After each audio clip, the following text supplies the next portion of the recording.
people are going to actually relocate to other states and then just sell whatever they have left in Maryland. I mean, really, it does boil down to what a third grader could figure out.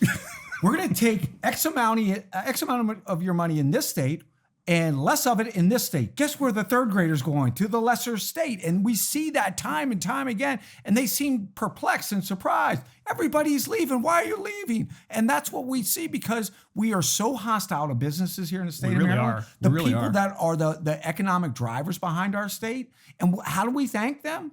We pee down their leg and say, it's raining.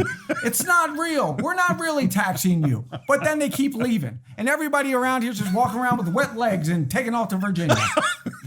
And that is the business exit tax in Maryland. Jessica Feldmark thinks it's a really good idea because you didn't earn that.